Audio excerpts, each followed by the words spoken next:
Welcome to ETF Local Update. My name is Trisha Sieg, and I am the Pharmacy Benefits Program Manager here at ETF, and I'm the one that sends you all those annoying emails, so I apologize. Before we get started today, let's just do some housekeeping things. Just a reminder that this is a no cameras meeting, so if you have your camera on, go ahead and turn that off. If you want to talk at any time, you can raise your virtual hand, which is up on top there where it says raise, and we'll unmute you and we'll call on you. You can make your comment there. Well, also Tom and I are going to monitor the chat. So we'll if you have anything you want to drop in the chat, any feedback or anything, by all means, feel free to use that. And we will read the stuff in the chat so it's in the recording. So then when you get this recording, which you will get this a link to this recording, we'll make sure that then everything that you put in chat will be part of the recording. Unless you're speaking, please remain on mute. And then again, feel free to comment or ask questions in the chat. And again, this is a non-camera meeting. Sean, I might be talking to you.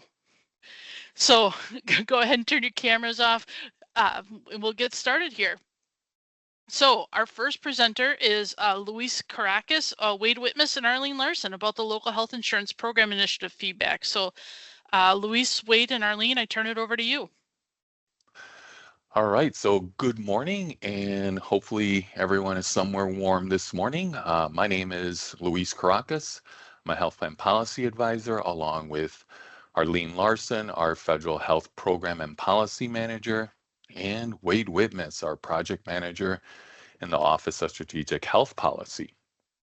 So to give you a little recap, on the local group health insurance program, or GHIP, rates have increased at a faster pace than the state group health insurance program rates for the last several years.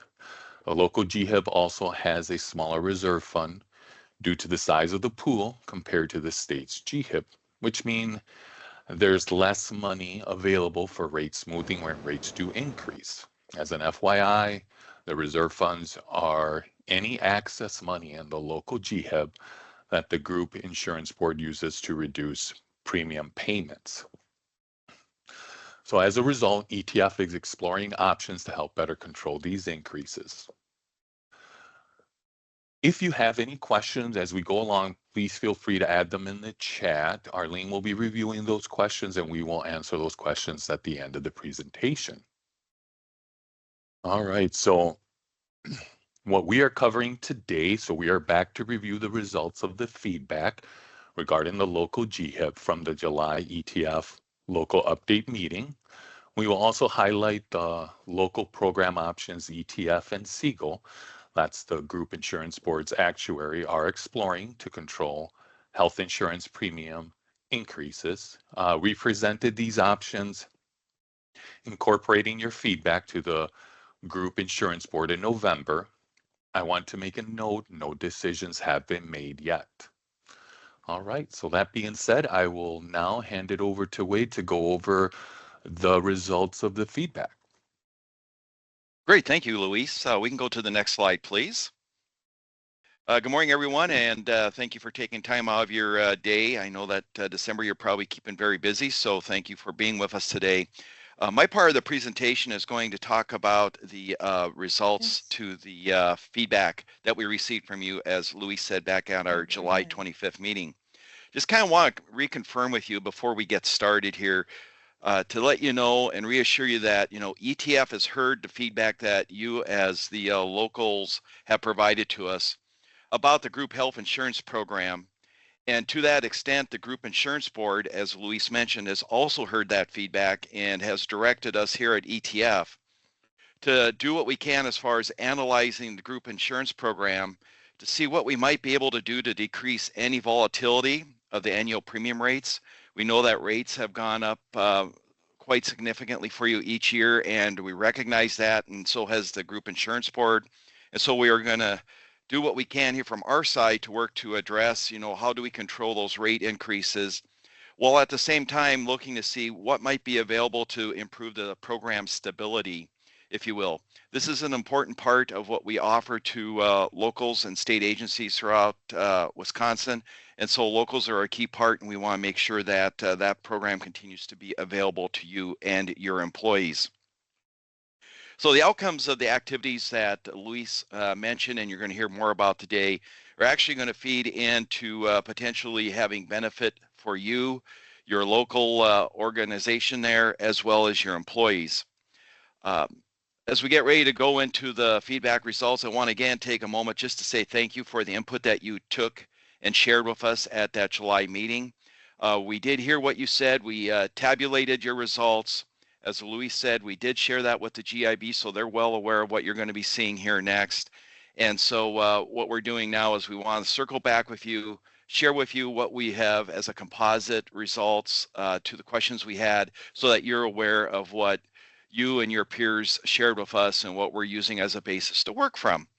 So with that, we'll go to the next slide, and we'll start looking at the questions and the results that came back in.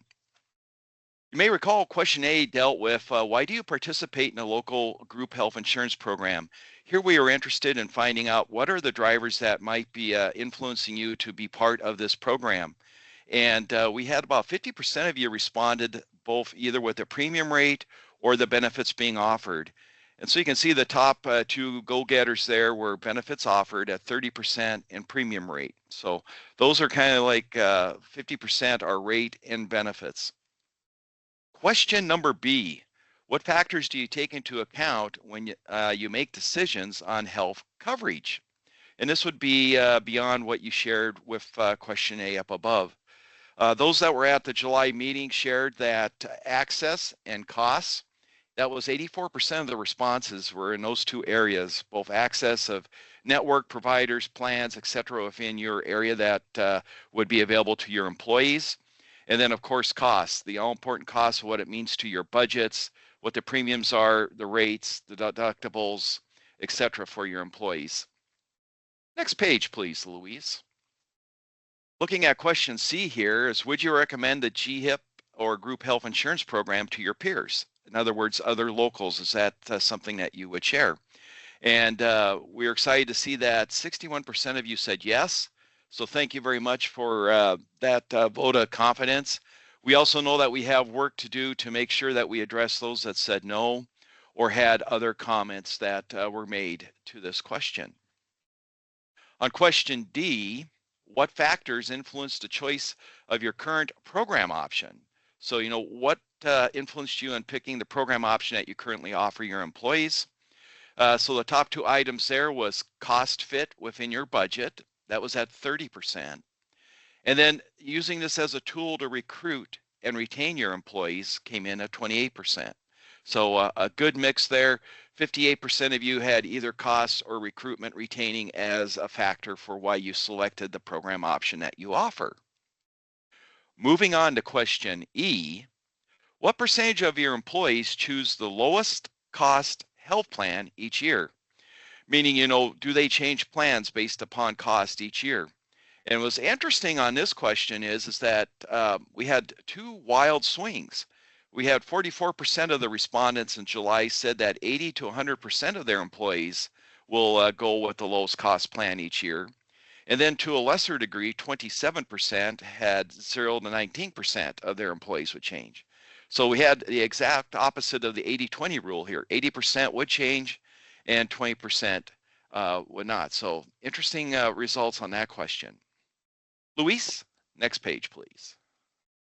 Okay, we're going to look at question F. What percentage of your employees want to have some specific provider network? In other words, we are looking to try to get a sense for, out of your employee base, you know, what percentage are really interested, focused in, and see as a key driver for them of having access to a specific network in your area. And we had 55% of you at the July meeting responded 80 to 100%, and 19% of you responded 60 to 79%. So a good portion of you indicated to us that that's an important part for your employees in selecting their networks. Question G, if you could offer both the high deductible health plan, that's the program option 717, or a richer benefit plan as an offset, like the local health plan, program option 6 or 16 at the same time, would you? And actually, the responses that were provided to this question were not a surprise to us, because we figured, there'd be a portion of you that would say yes, 38%. We appreciate that, thank you. But we also fully understand that the maybe would be a standout, because one, we figure you got to learn more about what it means with these two program options, what the costs are, network, availability, all that stuff. And so understandably, 44% of you said maybe. So in total, 81% either were yes or maybe with this concept that question G got at. Luis, next page, please. All right, here we are with question H. And this is a long one, so bear with me. ETF has discussed options for restructuring the local group health insurance program that would reduce the number of insurance carriers available and program options. If your program option was discontinued, would you move to a new program option or look elsewhere for coverage at the same time? And here we had a good cross-section of responses. We had 59%, almost 60%, but 59%, they would move to a different group health insurance program option. So great, thank you for being willing to stay with us and look at those options. The second highest number was at 38%, which was look elsewhere for similar coverage outside the group health insurance program offering. This was very insightful for us, and something that we definitely need to take into consideration as we look if there are different options going out there. What are concerns, issues that we need to make sure we're addressing with you that moves that 38% down, and we are able to keep you in the group health insurance program. And then the last question, which was important for us as we're continuing to look at when you as locals are making decisions based upon your insurance participation and where you go and budget activities. Question I was, when do you make decisions on coverage? And here you'll find that a good portion of you were in August at 28%, and a larger portion of you make those decisions in September and October. Much fewer of you make them in July and earlier in the year. So again, this information will be very helpful for us in understanding your business cycle when you make these type of decisions, so we can make sure we're taking that into consideration and planning around those dates as well going forward. So that's what we have as far as a kind of a high level feedback on the results that we got from the group in July. Again, thank you so much for taking time to share your thoughts and input with us. It is appreciated, and will certainly be a foundational piece that we will be using as we continue to examine the local program to look at addressing and making recommendations to the group insurance board. So with that, I will turn it back to Luis for continuation of the presentation. All right, thank you, Wade. So local options continuum. So ETF has developed a series of options for changes to the structure of the local GHIP to help flatten annual rate increases and maintain stability. So I'll go over some of the options that were presented to the board. So we first start off with the tiering option. So tiering is a method of ranking health plans by cost and quality. Tiers are proposed each year by ETF and Siegel. Tiers are formulated using the annual cost of the plan and the risk factors of members' demographics that may be more expensive to cover. So Tier 1 plans are often lower in premiums than Tier 2 or 3. Tiering is generally viewed as a tool to better drive competitive bidding among health plans. So the concept involves switching the local employers from the 88% employer contribution structure to tiering. Locals may replicate the state's tiering structure or use their own, as defined in Admin Code ETF 40.10-2. So some of the pros, health plans may experience a stability in member enrollment and member premium costs may be reduced. Con, employers may take on more of the cost of premiums. One note on this, Arlene which is with us. She has an in-depth presentation on the 88% contribution structure and tiering, so more details to come on this.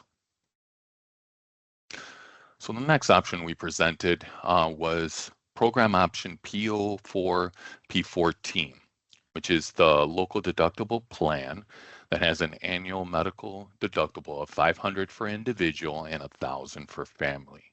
Uniform benefits still apply. The concept of this option is to offer the PO4 P14 program as a cost management alternative. This would include the responsibility of the employer to facilitate a health reimbursement account. So it's an HRA or a health savings account, which is an HSA for members. These types of accounts are tax advantage plan, and employers use to reimburse employees for certain approved medical and dental expenses. So pros, employers would pay less in premium. A local employer who switched to this program, estimated medical only premium costs would be reduced by 8% and expects to lower their overall health insurance cost. Con, employers would be responsible for contracting with an HRA or HSA vendor and develop procedures for members to submit claim costs, such as deductibles, to the vendor for reimbursement. A note on this option, which I have up there, this only applies to employers that are in the traditional PO2, P12 program option. Next, we went to the regional option. So the concept is to create 3 to 6 regions across the state for health plans to bid on. And this would require separating the connection or the current requirement of health plans bidding for both the state and the local counties. Plans would decide to bid on the state and or the local GHIB independently. So pros, ETF may align the program with Medicaid regions that could offer more plans for competition in certain counties to better manage cost. Con, health plans may not bid on some regions. Moving along to the HDHP plus 1 program option. So the concept is to leverage the Insurance Administration System, IAS, which is the department's benefit administration system used to manage members' eligibility and enrollment for benefits, to offer a high deductible health plan, which is the PO7, P17, to locals along with one other program option, similar to what the state offers. So for clarity, a high deductible health plan is a health insurance plan with a higher deductible and lower monthly premium than a traditional health plan. Pros, health plans would experience a plan structure similar to the state offering. Local program options would be expanded, and there is a potential for cost savings as employees have the option of moving to the HDHP plan. A con, IAS may not be ready for this change in the next few years. The 2 local program options. So the concept is to decrease the number of local program options available from 4 down to 2 based on a cost-benefit analysis performed by Siegel. A pro, this would simplify administration of the local GHIB for health plans and ETF staff. Con, employers and employees may be required to change their program option and being reluctant to do so, which may result in some employers requesting outside bids from the GHIB and possibly leaving the GHIB altogether. Last is the sole vendor option. So the concept is to create one population bundle for service by one health plan.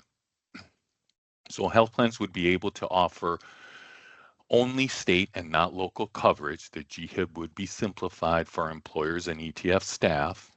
So a con, which is a major one, the local GHIB would end the competitive model, making premium increases harder to control. A sole vendor could offer 2 different benefit designs with the same provider network. Last, let me leave you on this note. So ETF is exploring an analysis on the local GHIP options with Siegel, including cost implication and potential RFP development. The results of this analysis and option recommendation will be provided to the board at a future meeting. As I went over all the options, you all can see that there are pros and cons to each of these options, and any option selected will have some opposition. This is a hard choice to make. However, if the goal is to identify the best possible solution for the majority of members within the local GHIP. All right, and we are ready for any questions you might have. Hello, Luis. This is Tom. So there are some questions related to the presentation. They are in chat, but as Tricia mentioned, I'll read them out loud, as well as the answer. And if anyone wanted to expand on those answers, that would be more than appropriate. So the first question is from Michelle, asking if there's any chance the 70% participation minimum would ever be decreased. And Arlene did respond that the number of employees who must enroll or have an acceptable waiver at a level of 65% or other, depending on the group size, is a policy that aligns with the rules of the Office of Insurance Commissioner and when purchasing insurance in the market outside of the group health insurance program. So it's unlikely that this would change in GHIP. If you have any additional questions, please enter them in chat. And then Caitlin asks, states that she works for a school district and asks if school districts are able to participate in group GHIP. We are currently looking for other health insurance options. Is there someone that I could contact and connect with? Again, Arlene responded that yes, school districts are eligible. We have a number of school districts in the plan. Take a look at ETF How to Become a Participating Employer, which is form number ET1139 brochure on our website. It has ETF contact information. And then Tricia, a short time later, did add that link to that from our website. Answers most of your questions, but does have some contact information if you wanted to talk to someone from our employer services area. Tom? Yes, sir. This is Jake Spielbauer from the Employer Services Bureau. So for 2025, we're not currently accepting resolutions to join GHIP because we're putting a pause on that while we implement the new insurance administration system. So we're tentatively hoping to unpause accepting new resolutions to join at the end of next year. But for now, we are not accepting resolutions to join the program because of the new insurance administration system.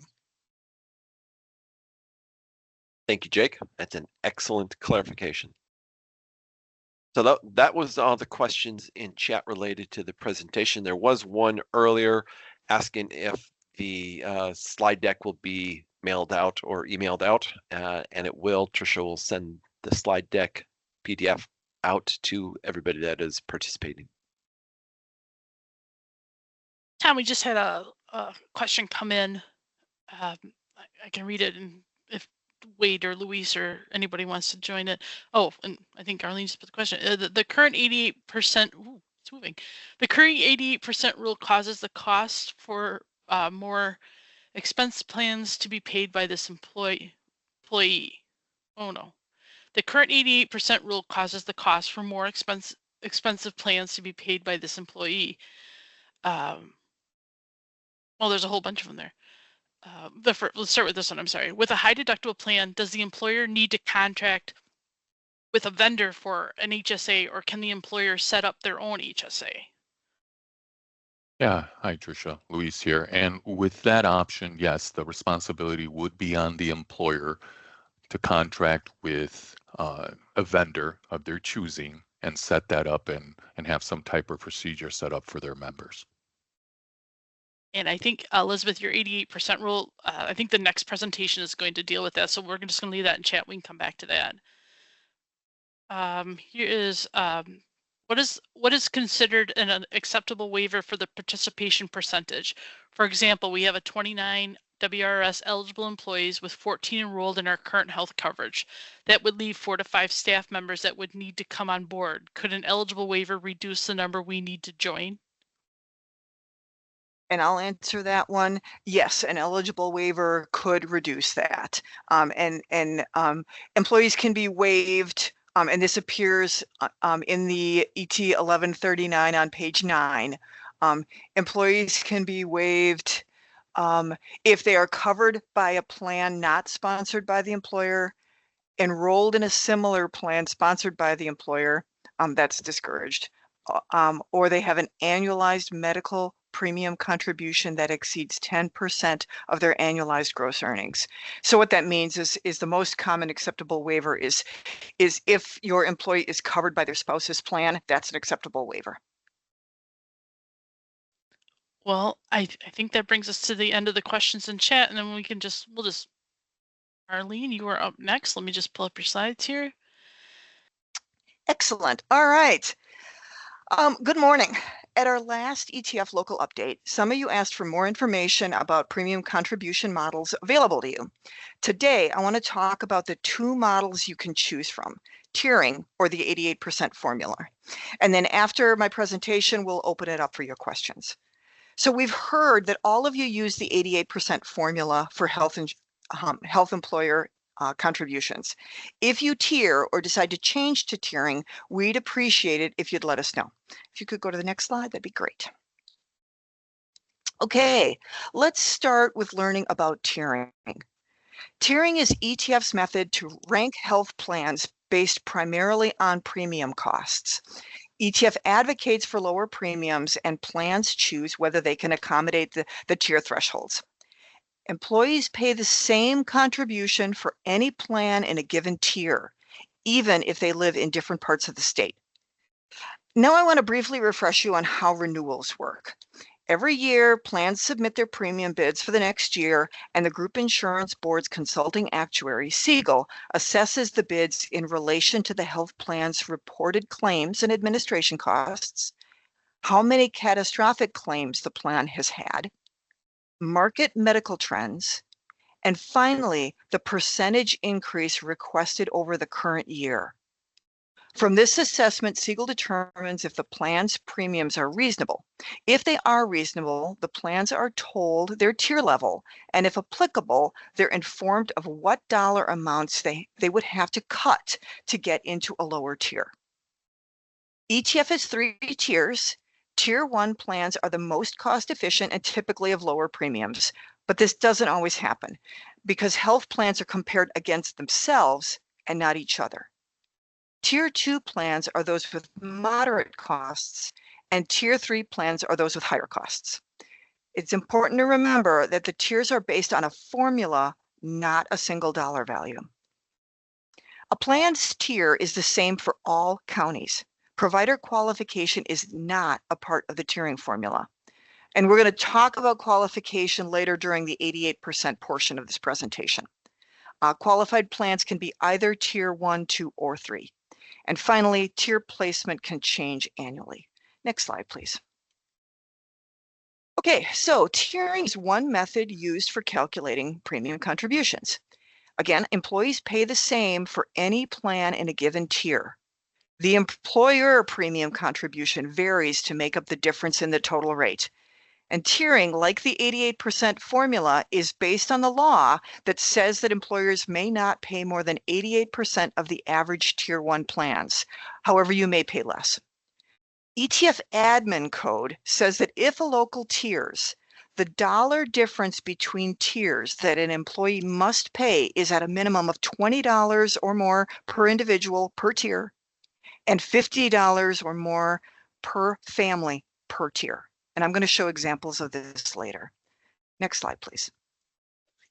Okay, the state has been paying contributions based on tiering since 2004. Here's what the state employees will contribute for 2025 coverage. For several years, all plans have been Tier 1 except for the Access plan, which is Tier 3 since it's not cost effective due to its nationwide provider network and its status as a PPO plan with a fairly generous out-of-pocket limit when they go out of network. Sorry about that. I want to point out that when the state's tiers are developed, a weighted average of Tier 1 plans is used. That means that popular plans like Quartz and Dean have their rates weighted more heavily in the calculation than less popular plans like Medical Associates and Mercy. This works because all plans but the Access plan are usually Tier 1, and state employees don't change plans often since all plans in a tier cost them the same amount of premium contribution.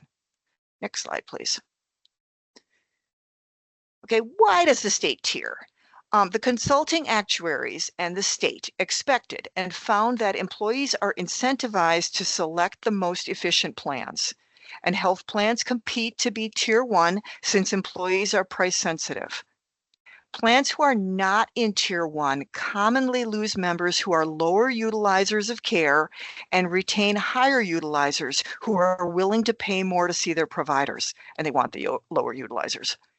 Plans who are Tier 1 long-term have more predictable risk since members stay insured with them, and this helps the plan keep their renewal increases lower. Next slide. Okay, here's the roster of plans in their 2025 tiers for locals. The number of plans in Tier 1 may increase if locals choose to tier in the future. After this, we'll delve into the map of the local Tier 1 plans, the 88% formula calculation, and contribution examples, comparing the 88% formula to tiering. I want to note that the tiering contribution rates I'll be presenting today are examples. This is important since the Tier 1 plan rates you'll see are not weighted by enrolled subscribers like the states are. Weighting wasn't done since plan in Tier 1 can change a lot year over year, and S&P, that is always Tier 1, may see significant expansion or shrinkage in membership year over year. Thus, the examples you'll see will show an unadjusted average of plan rates in Tier 1. Next slide, please. Okay, here's the map of local 2025 Tier 1 plans. All gray counties have S&P as the Tier 1 plan. And you'll notice that Dane County is the only county with 2 Tier 1 plans, and they are GHC South Central, Dane Choice, and Quartz UW Health.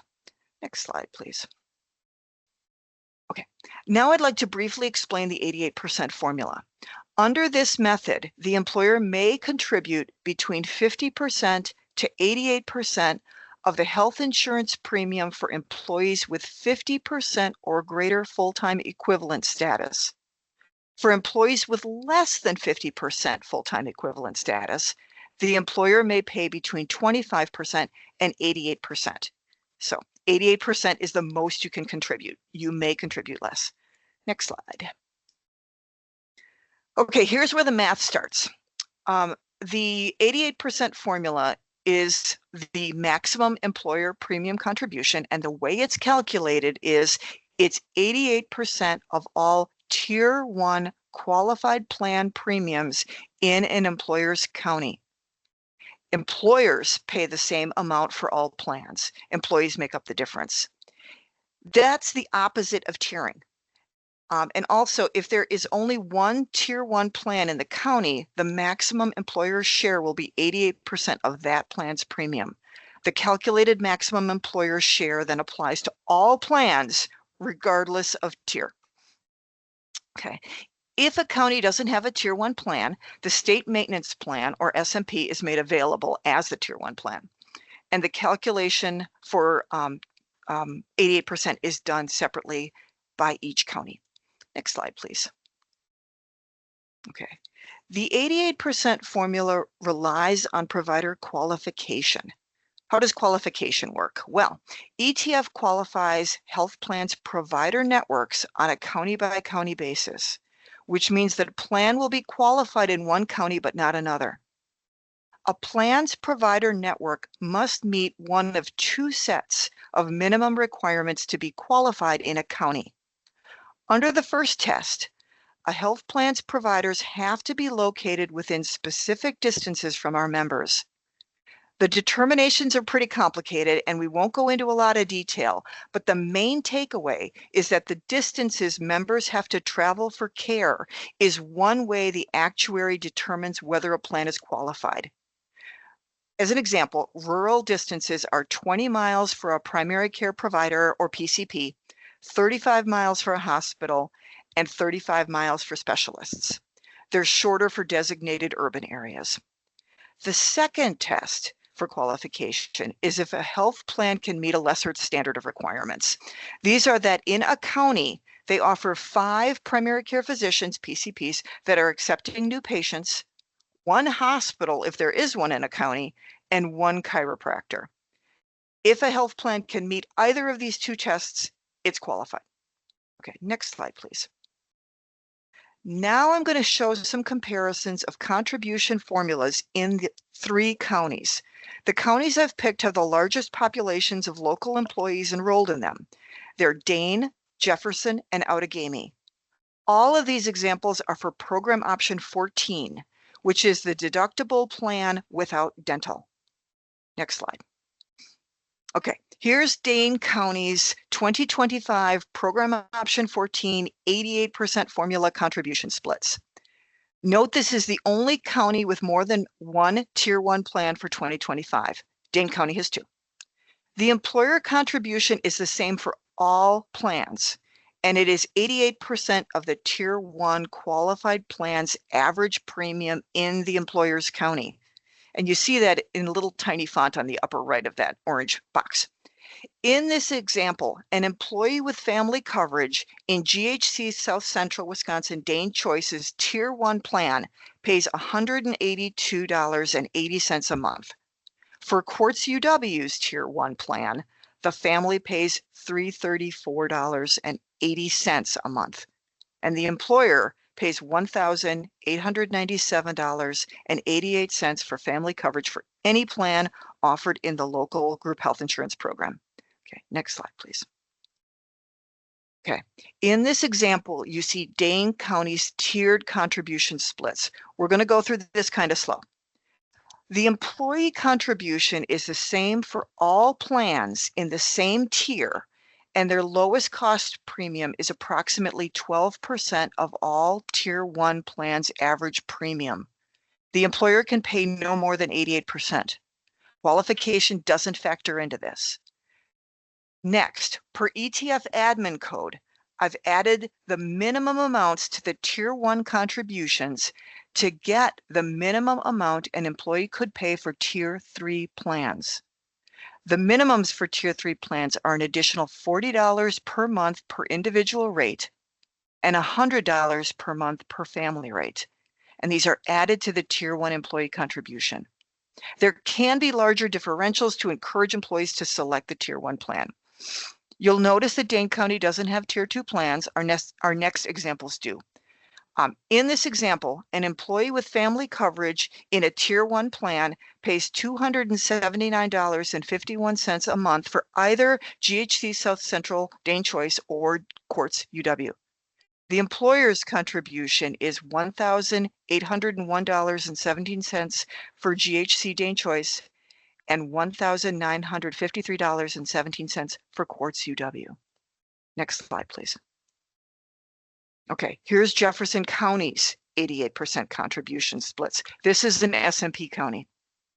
In this example, an employee with family coverage in the Tier 1 plan SMP pays $370.89 per month. Remember, the employer contribution is the same for all the employer contribution is the same for all plans. The employer pays $2,257.83 per month. Next slide. Here's Jefferson County's tiered contribution splits. SMP and all Tier 1 plans cost the same in all counties. In this example, an employee with family coverage in the Tier 1 plan SMP pays $279.51 a month. The employer pays $2,286.21. Jefferson County has Tier 2 and Tier 3 plans. To get to the Tier 2 rates, I added the minimum $20 per individual per month and $50 per family per month to the Tier 1 premiums. To get to Tier 3, I again added $40 per individual per month and $100 per family per month to get to the Tier 1 rates. And again, you could decide to make the differential between the tiers larger like the state does. Next slide. Here's our last example, Outagamie counties. This is their 88% contribution splits. Network is the Tier 1 plan in Outagamie County. In this example, an employee with family coverage in network pays $307.19 a month. The employer pays $2,252.75 for all plans. Next slide. Okay, here's Outagamie County's tiered contribution splits. Network and all Tier 1 plans cost the same in all counties. In this example, an employee with family coverage in the Tier 1 plan network pays $279.51 a month. The employer pays $2,280.43. Jefferson County also has Tier 2 and Tier 3 plans. Again, to get to the Tier 2 rates, I added $20 per individual per month and $50 per family per month to the Tier 1 premiums. To get to Tier 3, I added $40 per individual per month and $100 per family per month to the Tier 1 rates. Next slide. Okay, it's time for questions. And I have not been watching the chat clearly. Arlene, there's a question from Marianne asking, when will we have the option to change to tiering? You can do it at any time, but typically employers would do that with the renewal rates January 1. So when you roll it out to your employees, you would say, hey, your contributions are changing. And like I said, you can do it mid-year, but I would say most employers would do it when renewal rates change in January. And that's the only question related to this presentation in the chat at this point. All right, another question just came in. Currently, all Tier 1 plans cover only the Accession Medical Plan Group in Southeast Wisconsin. The Tier 3 plans cover Aurora Medical Network. Thus, with the 88% rule, employees who have doctors in the Aurora Medical Network, at least 25% of the premium of those in Tier 3 plans. Looking at the costs for Waukesha County, Network Health is Tier 1 and only serves the Ascension Medical Network, which includes Froedtert and Children's Hospital. Common Ground is Tier 3 and only serves the Aurora Medical Network. Employees in the Aurora Medical Network only have the option of selecting Common Ground as the least expensive plan. In Southeast Wisconsin, it's not just the health plans, it's also doctors groups. Yeah, and thanks for making that point, because you do have to think about that when you're thinking about your employees. And I just wanted to share that, you know, when we do with Siegel the renewal calculation every year, part of that calculation is looking at what kind of, you know, discount arrangements our health plans have with their providers. And some providers are willing to accept lower recompense for their services than other providers. Aurora is commonly known as one of the higher cost providers, like Mayo. That helps. And then Arlene, Marianne had a clarification from your earlier question about when she asked about when tiering could change. And her question is, can it take effect January 1st of 2025? You would have to inform your employees that their contributions would be changing. And it would be, I think that could be quite disruptive for your employees if you decided to change it for January 1, 2025. However, we don't have any rules about that. So that is your decision. I think you would want to take that to your governing board. Kim has a question that in your tables that you've shown earlier, are the premiums shown deducted bi-weekly? Those premiums are per month. If your payroll system does biweekly, then you would divide those in half, but it's monthly premiums. Tricia, I'm going to turn it back to you. I think that's all the questions. I don't see any hands up. Well, there's one last question. Where can we find the tiering charts for 2025? In this presentation, keep in mind that currently no one tiers, and you have the ability to set what you will pay for your tier 2 and your tier 3 plans.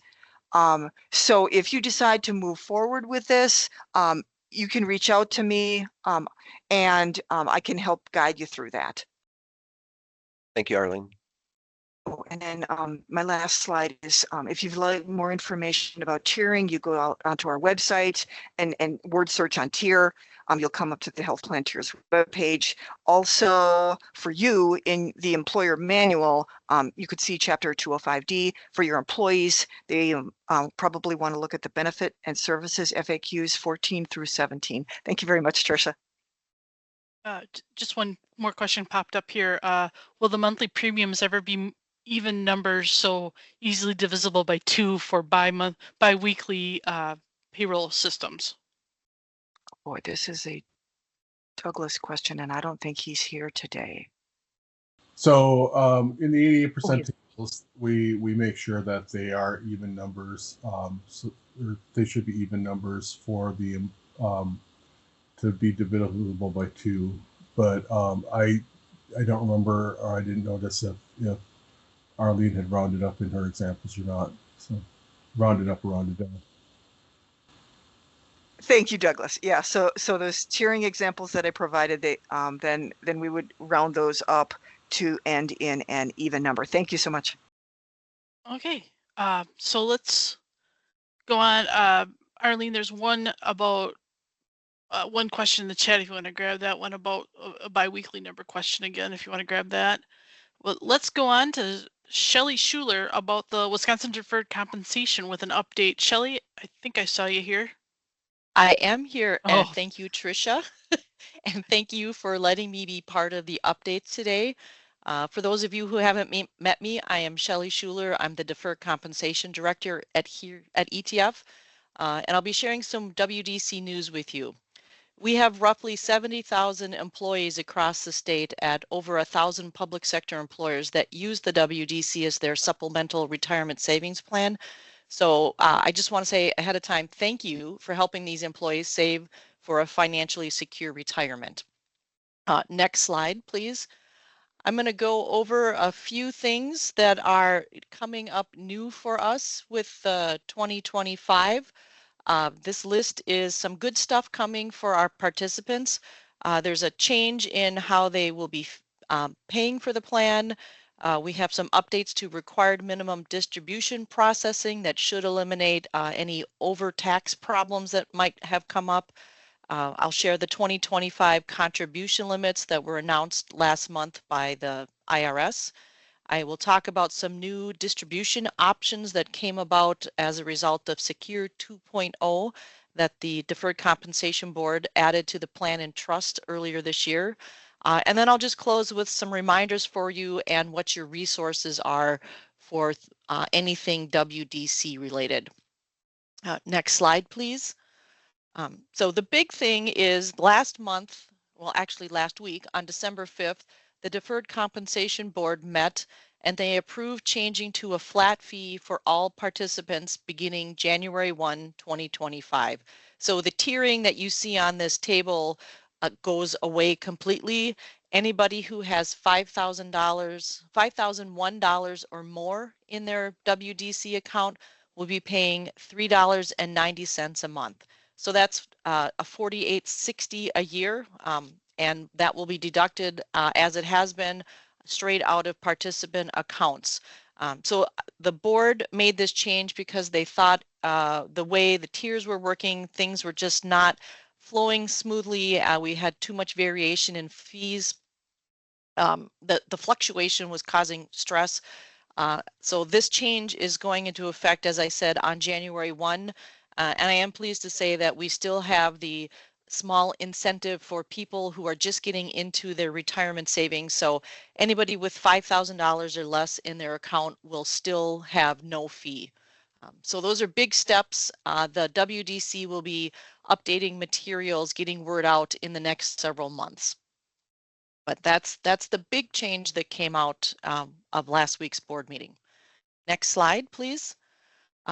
So required minimum distributions are also changing in 2025. And as I just said, this change is done to protect participants from unnecessary tax penalties by allowing what we would call forced out distributions, meaning they won't miss their RMD. So if you have somebody with a termination date on file who is RMD eligible, they will be issued a check in late 2025 if they have not already requested or met their RMD for the year. Anybody who's eligible, typically these are, retired separated participants, will continue to receive a letter in the mail each year with the amount they are required to take and the instructions on how to do that. And so this change really will start showing up late next summer when folks get that notice saying that they still need to take an RMD. And then in the late fall, early winter, they'll be processing those RMDs out. So instead of facing the tax implications if you don't take an RMD, we're going to make sure that that check goes out so you don't pay the 25% penalty that the IRS would impose. So that's a good thing for our retirees. Next slide, please. The new contribution limits are also, oops, I'm sorry, that didn't turn out nice, that are coming out in 25 are good news for our active employees, right? So the 2024 limit has increased to 2025's 23,500 for most of us at any age. The age 50 and older part has not increased. Nearing retirement, what we would have called the special catch-up in the past, also increases to $23,500. So they could increase their total annual limit to $47,000. But you'll see highlighted in yellow on here is a new catch-up, which we are calling the super catch-up limit for folks that are age 60 to 63. And this also came about as part of Secure 2.0. So there wasn't something in the past, but folks who are now in age 60 to 63 can defer an additional $11,250 for a total of $34,750. So that's a nice new addition that increases for those savers near the end of their careers who are looking to really get their supplemental savings where they need it to be. And I'll just say, remember that you can only use one of those additional options at a time. You can't be using the age 50 and older and the nearing retirement special catch-up. You kind of have to pick, and we ask that anybody that's looking to do that contact the WDC staff to make sure that everybody's on the same page and we don't accidentally stop their contributions because they look like they're going over. Because over deferrals, if you've ever worked with us on that, are an unfortunate pain to work with. Oh, I see right now, Jennifer has a question. Does the super catch-up limit require a form to WDC also? And the answer is yes. That's how they document everything, and it makes it into the system so people know that everything is copacetic with the deferrals. The Empower WDC staff are updating those forms, so those will be ready to roll here for people beginning in 2025.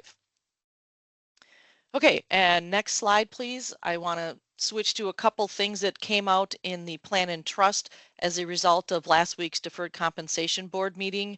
And one of them is related to the self-directed option via Schwab.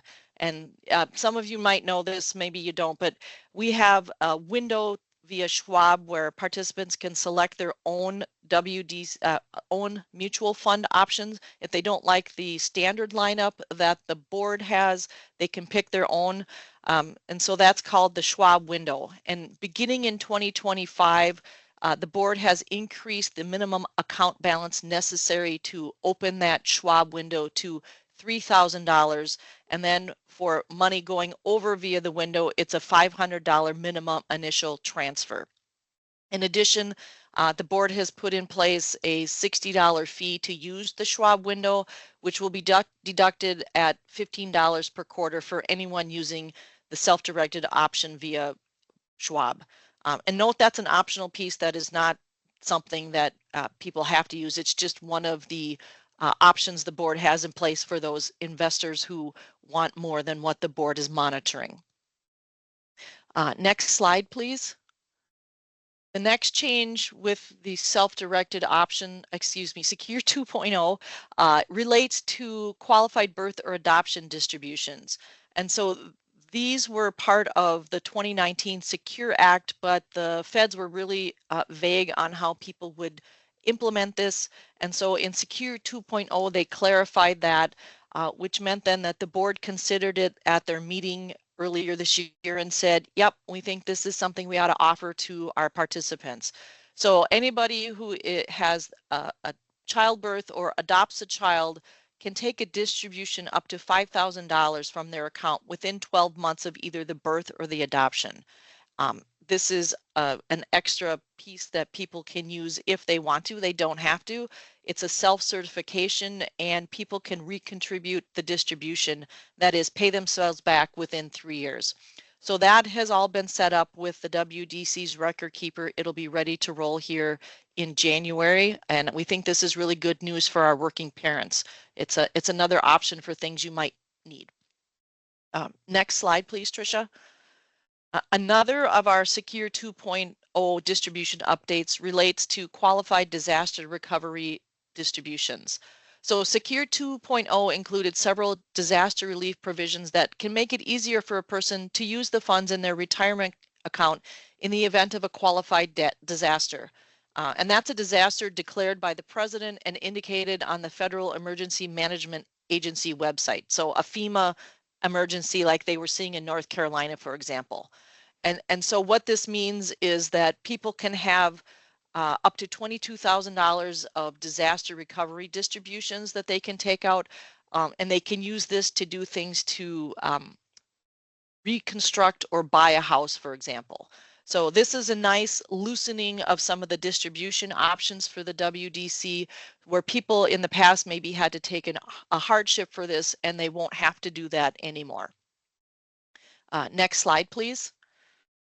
And so our next one is withdrawals for survivors of domestic abuse. And I was really pleased to see this back in conversation with the feds, and that the board was able to adopt this. So this provision essentially provides that victims of domestic abuse have a 1-year period to take a distribution, and they can apply once per year. They self-certify, and the distribution amount can be $10,000 or 50% of their account balance, whichever is lesser.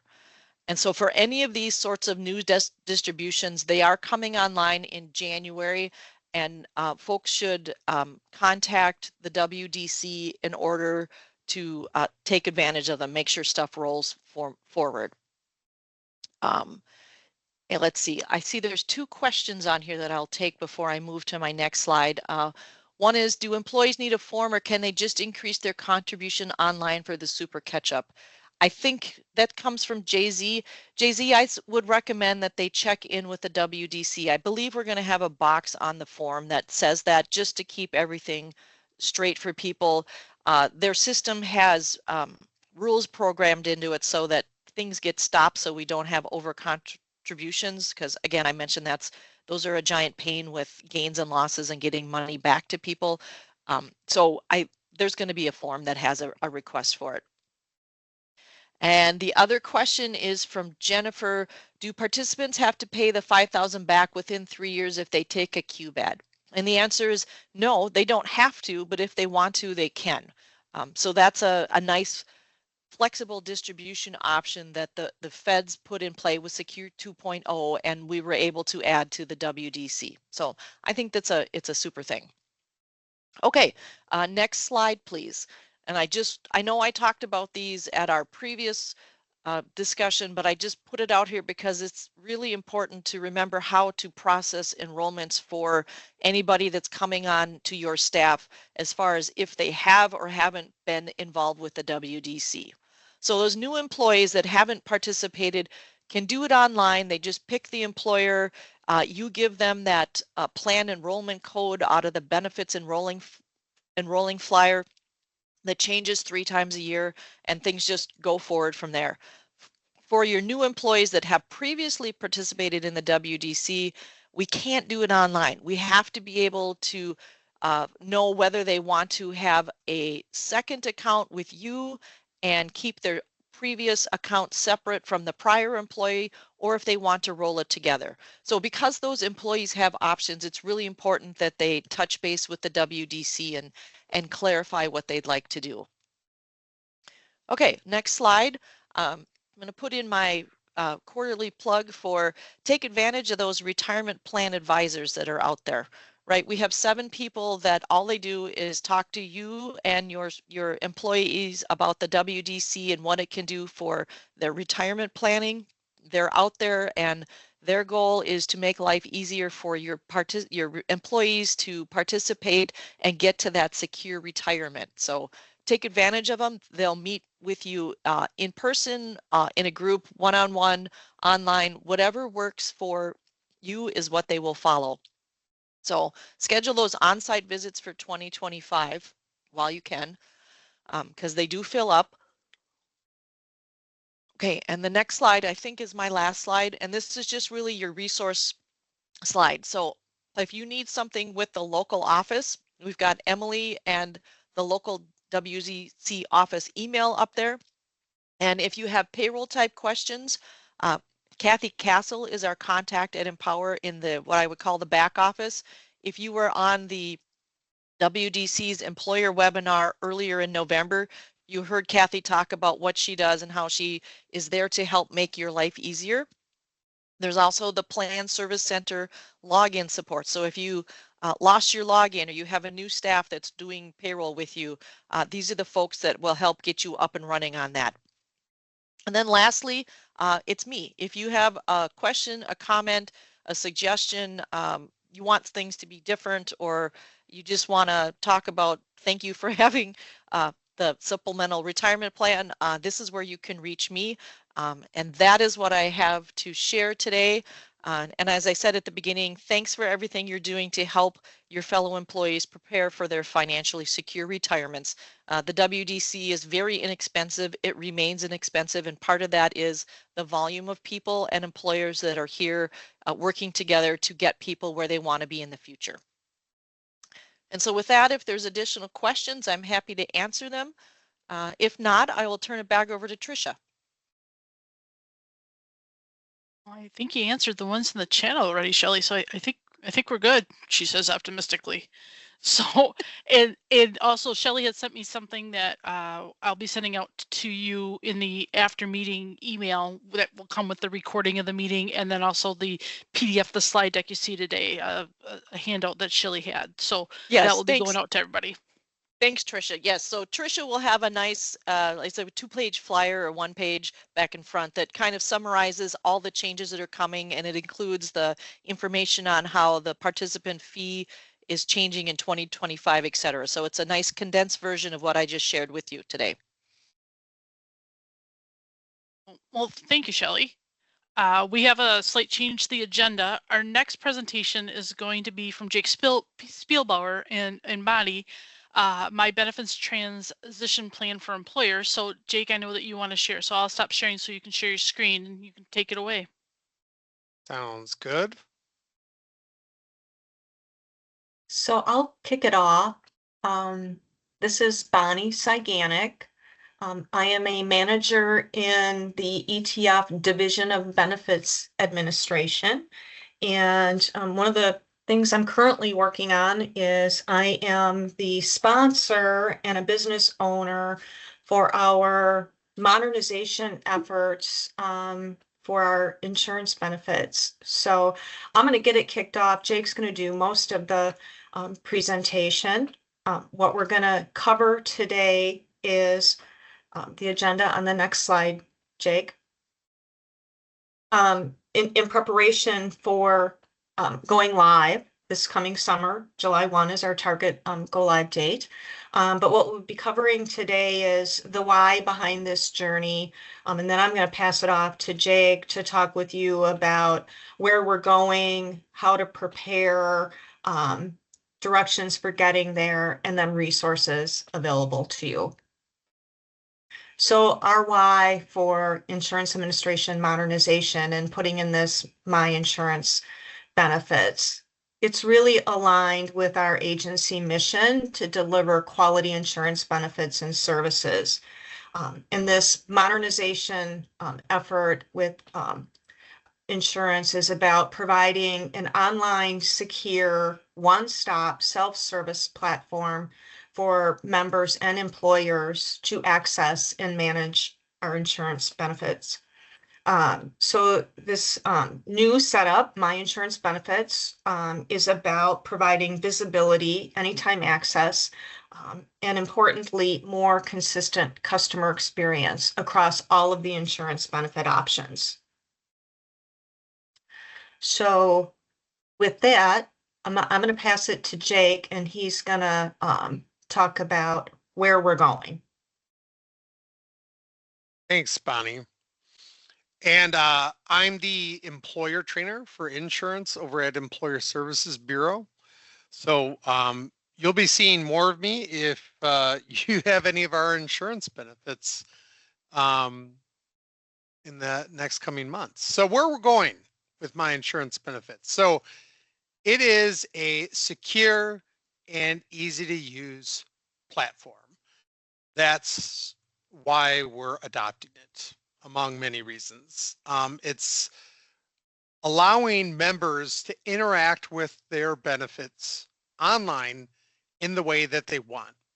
So right now, a lot of our members go through you, the employers, to do anything benefit related.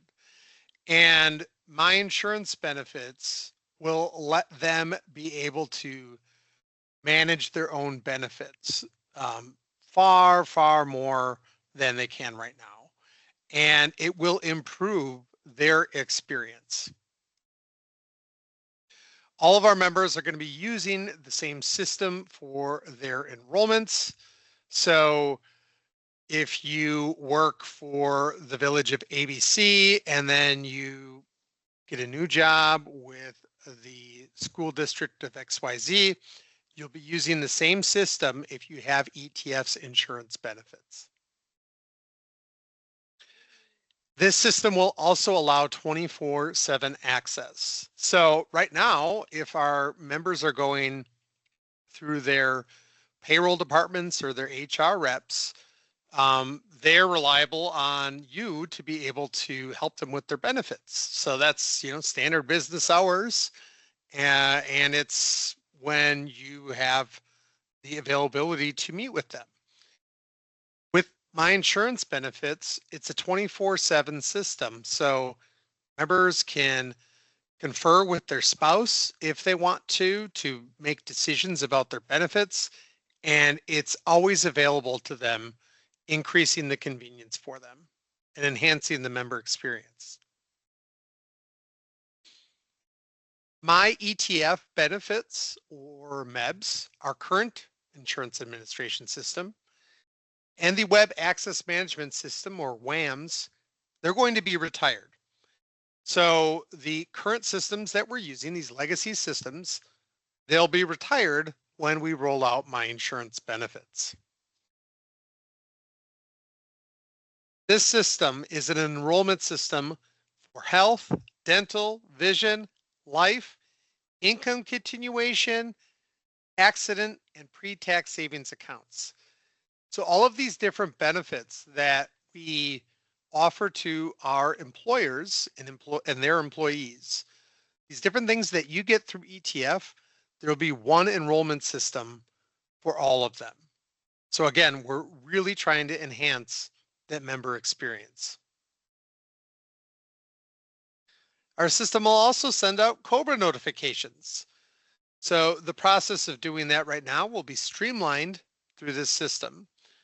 COBRA can be a sticky issue, so we're hoping that that gets, again, streamlined with this new system. And then finally, members can upload documentation to the system themselves. They won't have to bring in their paper copies of birth certs or marriage certs or social security cards or whatever else that they bring to you now. They can upload that directly to the system. Again, we're really trying to streamline the experience for them in enrolling for benefits.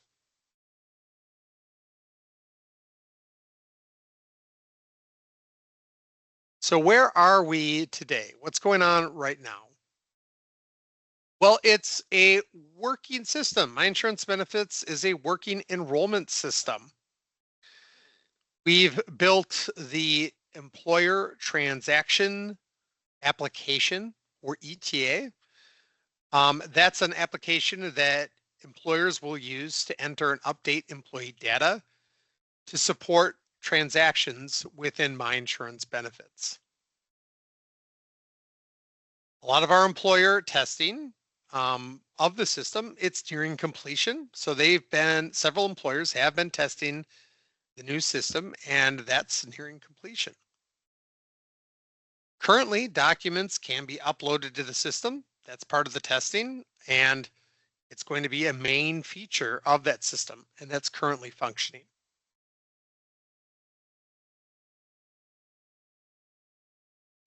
My Benefits employer and member portals are built. So the access to the system for both employers, that's you, and for members, that's your employees, but also you, I suppose you're a member as well. Those portals are built. So right now, people can access the system through those portals. We've created multiple user roles and personas with which we've been testing out the system. So single, family, dependents, qualified life events, all these different roles and personas that our members have, we've been trying to create, replicate them to test them out in the system and make sure it works. We also have standard reports for all the employees for our different employers. Those will be available in My Insurance Benefits. That's a great feature of the system. And then finally, this month in December, we began end-to-end testing. That's program level testing that tracks the different changes as they move through business processes and unique systems and pass to create results that we're hoping to get following critical events in the end-to-end life cycle. So a lot of things going on with the system, and we've made great progress so far. Now we want to go on this journey with you. So several select local and state employers are playing a major role in the development and testing of My Insurance Benefits. They're advising us on application capabilities and feature improvements. To numerous hours of testing and review, employers have informed the development of My Insurance Benefits and continue to provide valuable guidance to ensure an easy-to-use one-stop benefits experience is delivered. I'm in a lot of the meetings where our insurance administration system group takes some of that feedback and we share it with the developer, and no joke, your feedback that you've provided gets results in changes and improvements in the system. So we're very thankful for that partnership that we have with our employers. So whether you're testing or not, there's ways for you to prepare as the employer for your employees. What are some of these ways? So the first thing to do is to stay informed.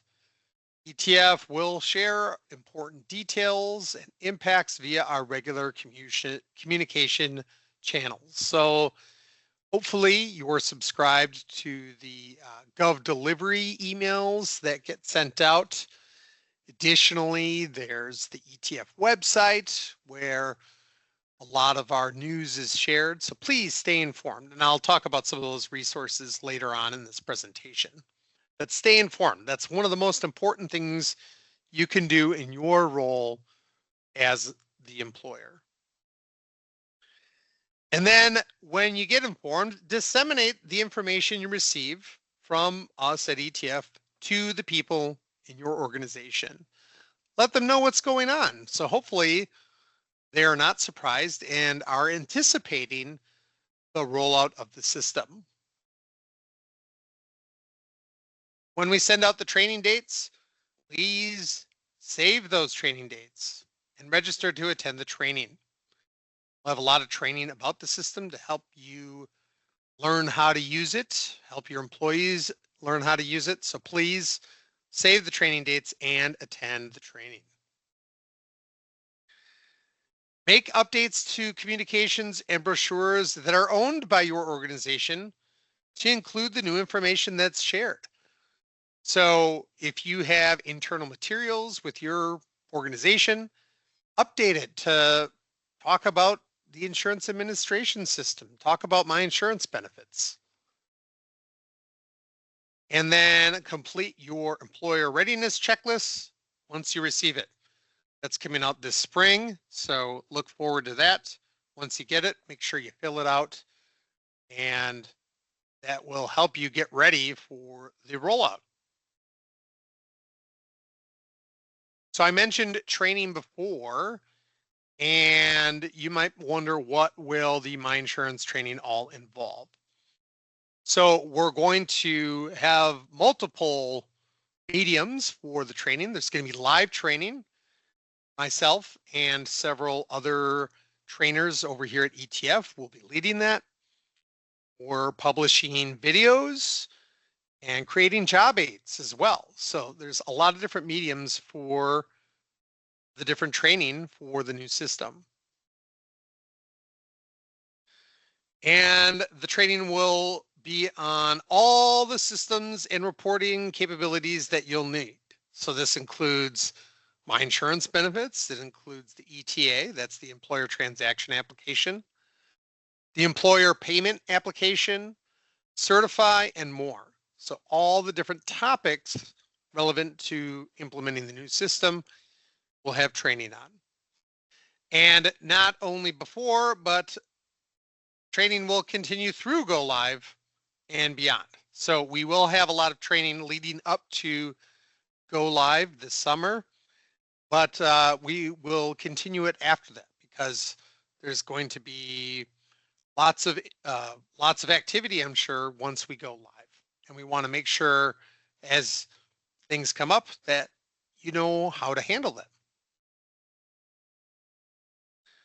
Oh, I just saw in the chat, go live is this summer, summer 2025. All right, how are we going to get there? What are the directions we're taking for implementation? Well, we have several landmarks. Excuse me. Right now, we've got employer testing and awareness communications like this. This is an awareness communication right now. These are underway and will continue as we enter the new year. End-to-end testing and stakeholder preparation will start in December of 2024 and run through April of next year. So this is building your knowledge of how to prepare for My Insurance benefits. Then from April to May, we'll have several communications delivery. These are the communications you need regarding the progress of the new system implementation and to further prep for go live. So those will come out starting in April. We'll have the actual systems training in May and June of next year. And then we will also have program readiness period where we have our data conversions and cut over activities. So these are the specific steps needed before go live. So that's a big moment there in May and June. And then go live begins in July. Have support and stabilization of the system. So a lot leading up to July for our new system. All right. So we got some resources for you for this journey towards IAS. Right now, and continuing into the new year, we've had regular ETF communication channels, and we even have a My Benefits Employer News. If I click on this link, it's going to take me to the ETF website where all of this information is being shared. So we've got a monthly newsletter right now. You can see the My Benefits Employer News here from November of 24. The month before that was October of 24, and before that it was September of 24. And if you are wondering how to get here, how do you get these employer news? Maybe you deleted the email or you didn't get it. From any page on the ETF website, there's this banner at the top with these drop-down menus. And if I hover my mouse over employers, I can see department and employer news. And if I want, I can filter it then where it says news type to My Benefits Employer News. If I do that, now I've got all of the employer news related to my insurance benefits.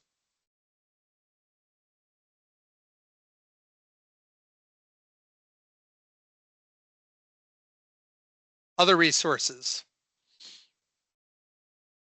We have a web page for ETF's Insurance Administration System for local employers.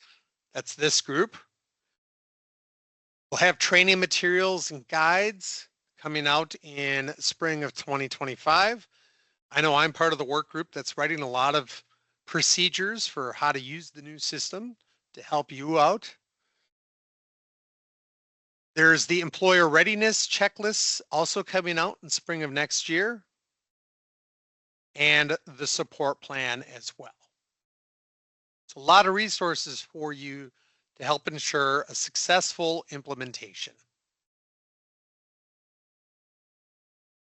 We want you to stay connected with us for additional support related to the implementation of My Insurance Benefits. Use the following, your local employers, so you can contact us and our employer liaisons at ETF SMB, IAS, employer setup questions at etf.wi.gov.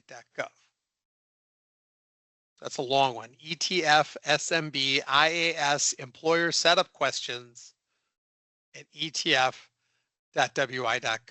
And I'll drop that email in the chat too, so it's easy for you to have if you want to access it later. So that completes our presentation, but we're happy to go over the questions now in the chat. All right, Jake. It says, let's start here. It says, we only have life insurance benefits and retirement. I don't understand how our employees would access my insurance benefits as they would not have information to do so. So life insurance will be administered through My Insurance Benefits. So what was the second part? How will they access it? Yeah. Through the employee portal, the member portal, similar to any other benefits that any other member would have as well. I can Good add question. to that a little bit. Your members will have access through our website to My Benefits, which will be an online self-service portal, and they will just configure their credentials to log in like they do with their banks today.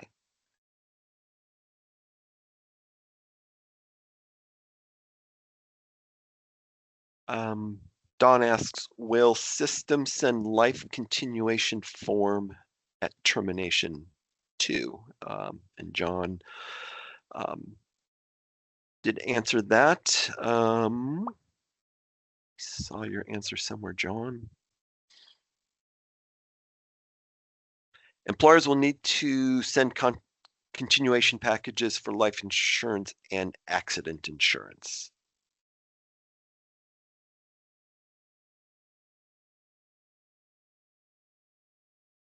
Okay, next question.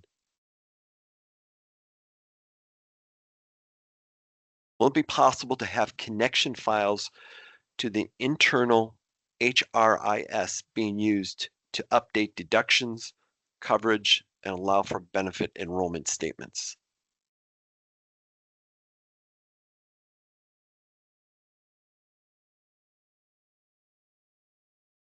Yeah, I don't know. I don't know the answer to that question. Okay. We can take that question back to the team, Alyssa, and get an answer for you. Okay. Sarah, and this one has already been addressed. If we only offer life insurance and WRS, will the employees only see those options within the portal? So the distinction here is that the portal is not for retirement benefits. So they will be able to see the life insurance. Correct.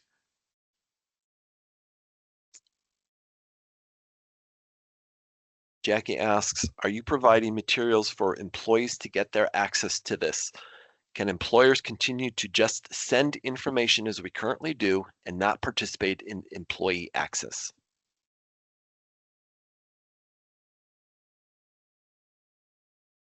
Like, could an employer still do all the stuff for their employee? Am I understanding that question correctly? I think, or maybe even have employees still not access it and still do it how they currently enroll and modify programs. Well, so the employee can access My Insurance Benefits, but employers as HR administrators, that's like a role within the system, they will be able to enroll employees in their role as an admin, but they won't have to do that anymore because the member will be able to enroll themselves. They can do that, but they won't have to do that. That won't be the only method for doing it. So it should make for a much more streamlined process. There'll still be roles as the HR administrator for like a list of tasks that they'll have to do, but it'll be a lot less involved than the enrollment process currently is with MEBS.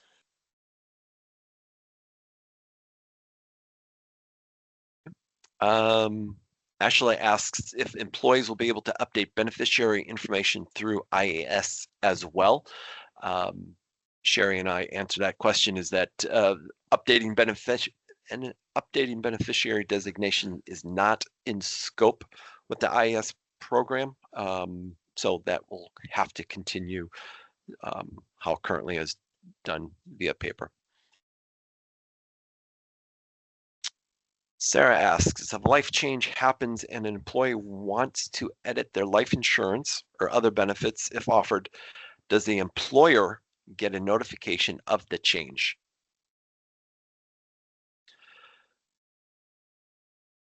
So employers will, Securian will still do billing for the life insurance, and employers will get files sent to indicate any changes within the life insurance program. So it's a matter of reconciling and looking at that file for life insurance changes. For certain qualifying life events, for example, adding a dependent, the employee or member will request that change in the system, upload a substantiating document, and the HR admin at the employer will get a task to review and approve or deny that request.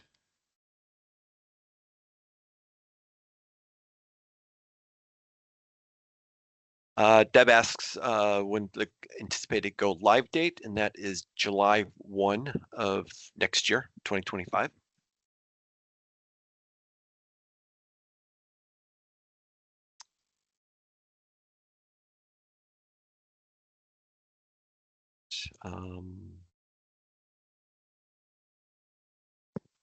Jake put in that email address that he mentioned earlier. Jamie asks, will the employer be able to enroll employees in life insurance? Again, the employer can do all of the enrollments, but one of the main features of the new system is that the employees can enroll themselves in their benefits. And sorry, this is John. Alexander, ETF, hi. I would add that in order for the employee to be able to do that, the employer has to have set them up via user interface.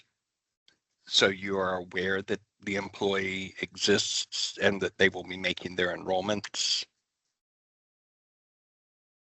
I don't know if that helps alleviate any concerns.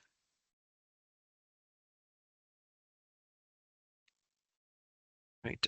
Colleen asks, do we need to follow up if they, meaning employees, don't enroll in a timely manner? I would assume that we would need to track the enrollments as we do now for those who are nearing the enrollment deadlines. And yes, so the enrollment deadlines will still exist. So as employers, that would be a good thing to do, is to remind those employees that they're nearing the deadline.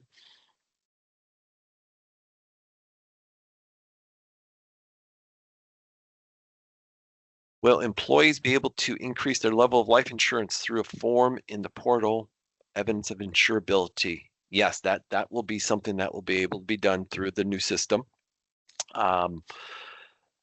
For evidence of insurability, form they'll apply in the new system, and information will be sent over to Securian, and notification will be sent to the employee.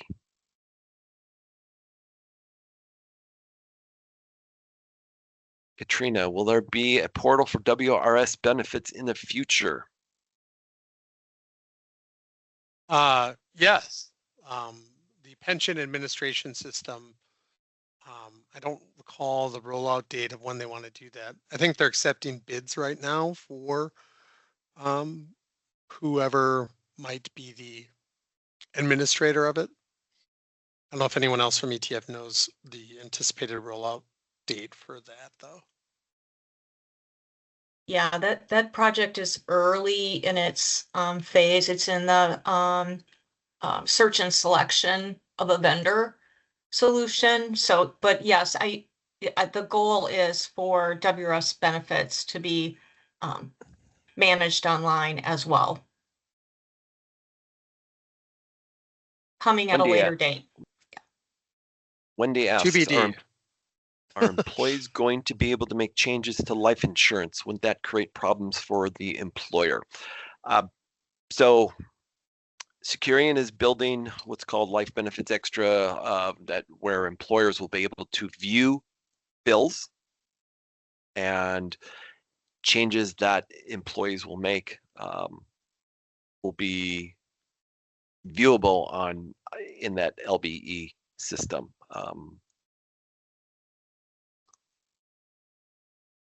If members are able to enroll themselves, asking specifically for life insurance, and if there's no connection to internal HRIS systems, how are employers supposed to know when a change enrollment has been done? Will there be notifications? So yes, so there'll be training, obviously, that through this chat. A lot of training and education will need to be done regarding life insurance. So we'll note that and plan on having more training prior to go live date.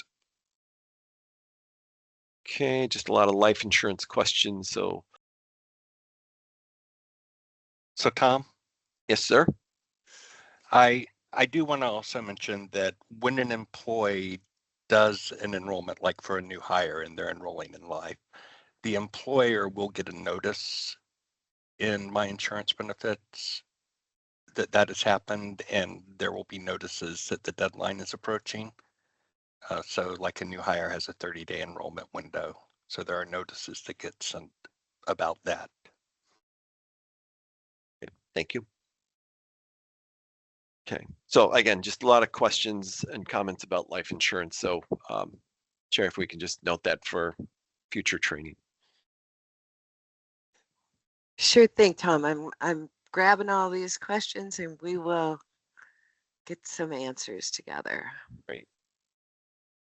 Also, like, this is Bonnie. I would just reiterate the resources available if you are participating in any of the insurance benefits and you are not getting the monthly IAS or Insurance Administration System employer newsletters from us.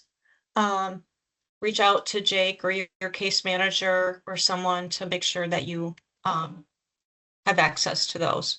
Or Sherry just popped up the link on our website as well. Well, thanks everybody. I think you'll probably hear more about this at future ETF update meetings, no doubt. So stay tuned. So let's go ahead and Jake, I'm going to take the screen back. And Jesse and Bruce want to talk to you real quickly about some upcoming things that are going to be happening with a survey you're going to be getting in the next couple of weeks. So Jesse and Bruce, go ahead, take it away. All right, thanks, Trisha. So good morning. For those of you that do not know me, I'm Jessica Rossner, and I am the Data and Compliance Unit Director at ETF.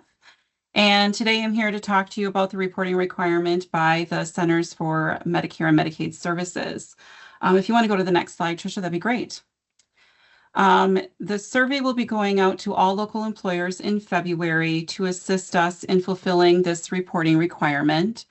So CMS requires us to submit an annual data on healthcare costs, prescription drug spending, and related metrics by June 1st each year.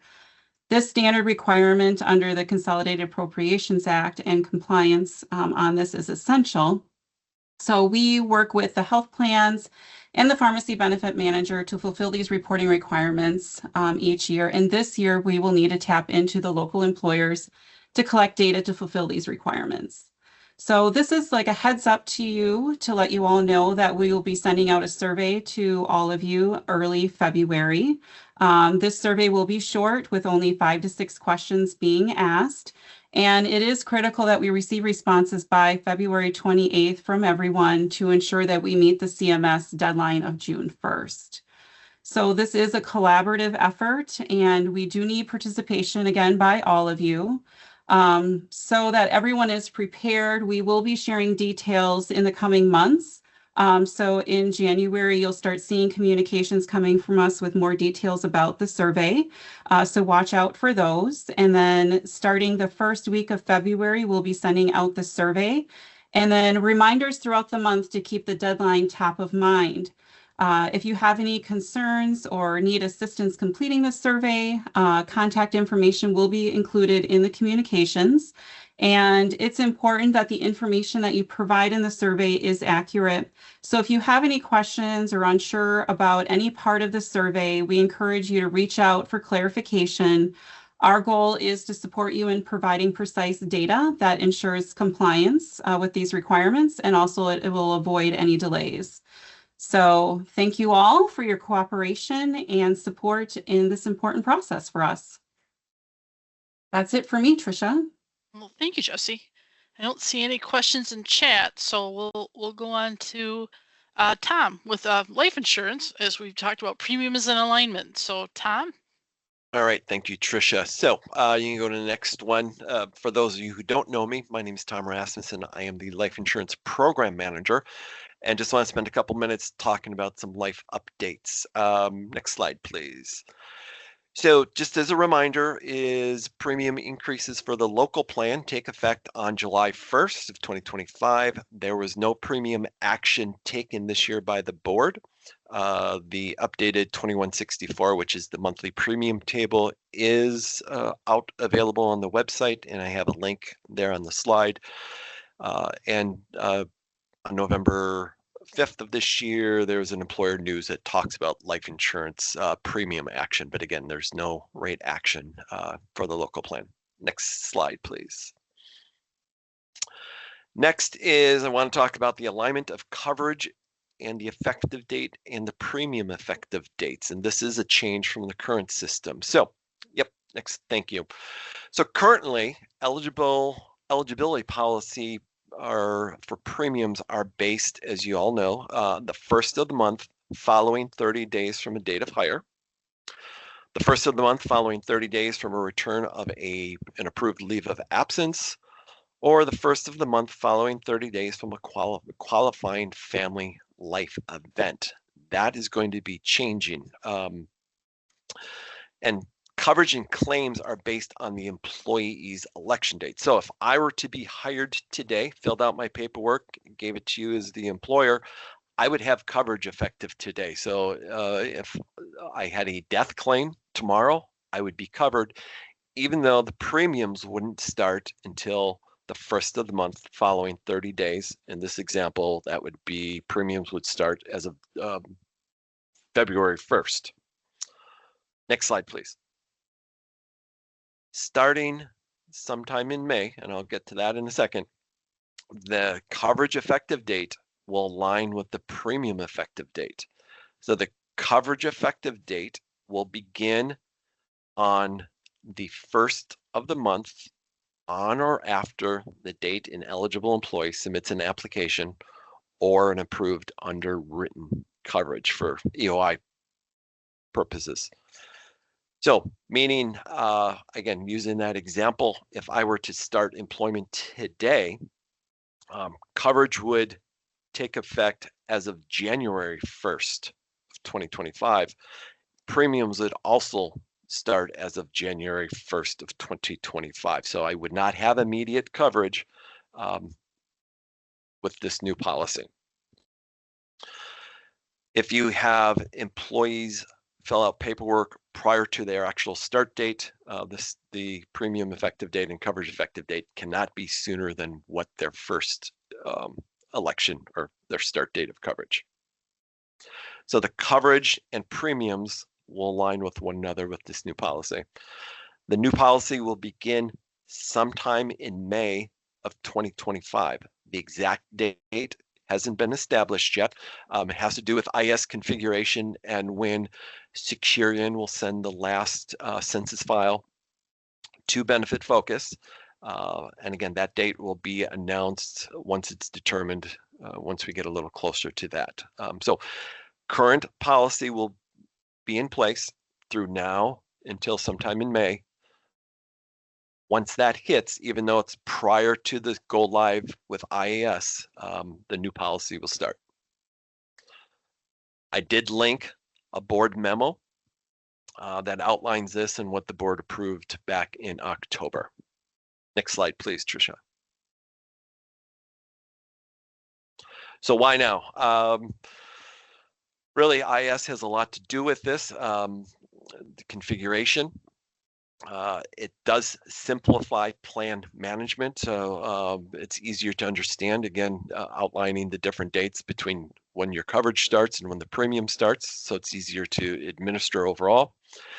It aligns with what common industry practices are. Our plan and the different dates were outliers. And it supports enrollment provisions to most of our other insurance benefits. Next slide, please, Trish. So I know I sort of went through this quickly. If you have questions, feel free to email me about that. And I do see we have a couple questions. When will we receive new insurance life booklets? We're working on updating those. Honestly, the 2101 will probably only be available electronically initially, just because of timing and everything. And so people will be able to access those, the 2101, which is the little blue brochure, or the brochure will be done and allowed and accessible only PDF initially. We'll make those available sometime later in 2025. Okay. That's the only Okay. question only I see, question. Tom. So, and Tom's contact information is here. So if you think of another question, feel free to email him directly, because nobody knows the life insurance part of Tom. Thank goodness. So that would bring us now to Molly, and we are running a little short on time, Molly. So if you want to just take a couple minutes, I understand, and just run through some things. Do you want to share your screen, or how would you like to proceed? Yeah, I'll share my screen really quick. Okay. So these slides will all be available after the meeting today, but just to kind of let you all know what's in here, we have just a few highlights of how participation looked in 2024 for the Well Wisconsin program. It's included in the group health insurance program benefits. We also have a few things in there about highlights coming for 2025. In short, the overall incentive program design is not changing, and all of the new additional resources and coaching programs that were available with the new contract this year will continue into next year. But what is pretty exciting is the robust additional tools and resources available through the new dedicated team for Wisconsin. So every month, they're going to have a whole variety of different classes and events available. They're going to have fitness classes going on throughout the year, focusing on different types of classes like strength or yoga. They're going to have different workshops for folks to be able to really engage and learn more about behavior change and really working toward their well-being goals in more of a series type of workshop. And then they're also going to have book clubs throughout the year as well, focusing on different health and well-being topics. They'll also sprinkle in a few on-site events. The first one in January it'll be depending on if we have snow or not, but they're going to be hosting a snowshoeing event or a winter hike at Governor Nelson State Park. And so they're going to have different flyers like this throughout the year, and they're all available on our website. They continue to be also available for you if you want to host any type of activity at your location for your own employees. And then the other big thing is that ETF does offer wellness grants every year to our employers who are in the group health insurance program. So if you are offering group health insurance and are looking for some support for employee well-being initiatives, the deadline is next Friday, December 20th. So please go on out and check this out. It's a great opportunity to be able to get some support. And if you're not quite sure exactly what you want to do, folks are also available to help consult with you on that as well. And then we do have our annual award ceremony coming up on February 25th at Old Brick Garden here in Madison. So save the date for that and watch for the registration to come out. And then we are also accepting nominations through January 3rd for the different awards.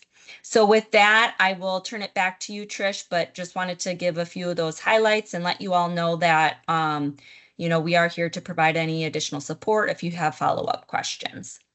Thank you. Thanks, Molly, and I'm sorry to make it condense it, but Molly's slides will all be with her present when we send out the slide deck. They'll all be included. We had two things come through that are not wellness related. That is actually a question that I think many employers have. So I just want to get it out there and see if Corby's on the phone or if somebody could answer this for the employer. Regarding health insurance, when is there a date that providers should have insurance cards mailed out? Corby, I think I heard you. Absolutely. So not to confuse matters, but I'll give you the breakdown of how this is going to work. So as of December 9th, the health plans were to notify us if there were going to be any delays in mailings. We didn't receive any delays in mailings so far. So that's a great thing.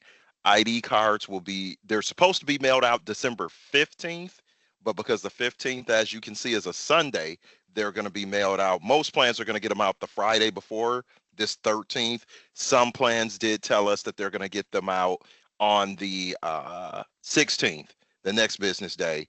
Now, some plans have actually began mailing their cards already. So I know some of us have already received the new card for the next year already, but the drop dead deadline that they're supposed to mail them out by is the 16th. And everyone should receive their new ID card by January 2nd at the latest. Thanks, Corby. Does that help? And then just one other comment just want to get into the recording so that anybody who listens to this knows. Kim wrote, my concern is, this is about IAS, my concern is that employers will choose not to create an ETF benefit login for yet another site. We already have a number of sites that need to access and will miss out on life and ICI insurance benefits.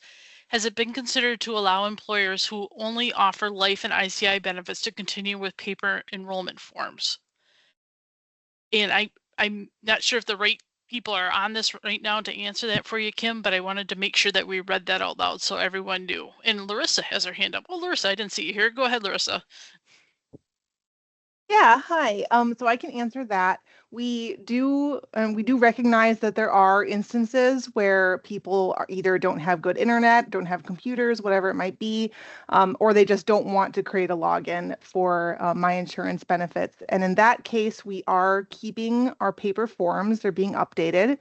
And employees will still be able to submit those, but then you as the employer will have to go into My Insurance benefits and enroll your employees on their behalf. So there's still a component of My Insurance benefits. We at ETF, we don't expect to get any paper forms unless you need our attention or unless we ask for them.